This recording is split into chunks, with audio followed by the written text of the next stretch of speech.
Good morning and welcome back to Nasdaq Trade Talks. I'm your host Jill Malandrino, Global Markets Reporter at Nasdaq. Joining me at MarketSite is Bruno. He is the CIO of IndexIQ, a New York Life investments company. We're going to take a look at currency hedged ETFs today. Sal, as always, thank you for joining me at MarketSite. Now, of course, currencies are front and center with all of the further complications of trade disputes between the U.S. and our main trading partners. Would you say that we are in a currency war at this point?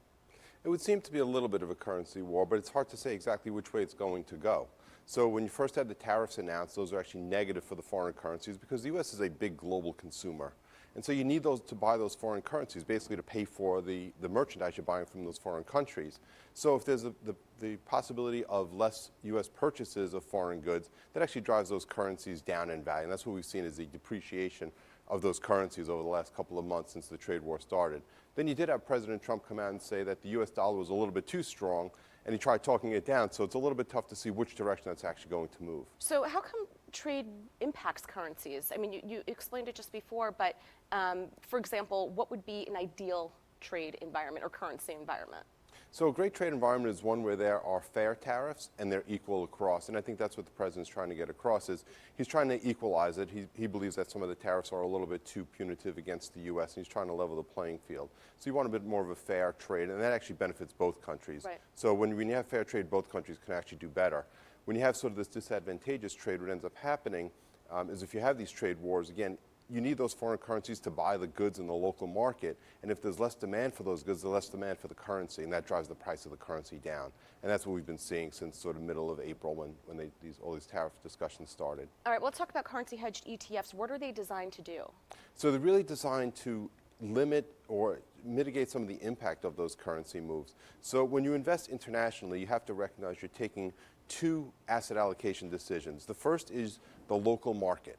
So the local Japanese market, Japan, Germany, UK, et cetera. But you also have to recognize that you're taking exposure to their currency because the stocks are denominated in those currencies. And so it's possible that you could actually make a good call on the market and Japanese stocks could go up. But if the yen is weakening, right, as a US dollar-based investor, you could actually lose money even though the local stocks did well. So currency hedging is all about isolating that impact and saying, if you like the local stocks, that's great. Let's take out some of the impact of that currency move. Now, where we've seen investors get a little bit tripped up is how much to hedge. Okay, so if you just invest locally and you have no hedge on, you're basically saying, I believe those local exchange rates, local currencies are actually going to do well in addition to the stock market's doing well. That's an unhedged position, but you have the risk there that the dollar appreciates and you lose money on the currency. A lot of investors go the other way and say, well, I don't want to take any currency risk, so I'm going to fully hedge my position. So what that means is they're actually betting that the dollar is going to do well and get stronger. If that does not happen and say the yen does well while the stock market's doing well, you could actually lose money on that hedge piece. Right.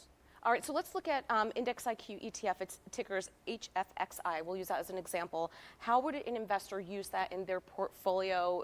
Let's say they have the HFXI is European? It's developed international. Developed international. Okay, right. So like what baskets of stocks would it be hedging for, and how would you use that within your portfolio? So that basket of equities is going to be a broad basket across all of the major developed equity markets, very much like an EFIT type portfolio. But the key is on the currency hedging. So our currency hedge suite basically tries to take what we call a neutral currency hedge. So we're not either fully hedged, we're not fully unhedged. We actually take a 50% currency hedged. And then we think that's actually the neutral position because we're not really betting on the dollar getting weaker or stronger. We're saying we're not really sure which way it's going to go, and we've seen the difficulties this year in terms of trying to forecast those currency moves for investors. So we want to sort of take some of that risk off the table and say we're not sure, be 50% hedge, and we just calculate the amount of currency exposure we have for each of the currencies made up of those underlying stocks, and basically use forward contracts to take out 50% of that exposure. And to wrap up, can currency hedge ETFs, can they be used for directional trades, or since they are designed to be neutral, they really are a pure hedge? They're really meant to be a pure hedge on the currency. They are directional in terms of your exposure to the local stocks that you're buying. So you are getting that foreign stock exposure, but in a more currency neutral way. All right, well, thank you very much for joining us at MarketSite, and thank you for joining me. I'm Jill Malandrino, Global Markets Reporter at Nasdaq.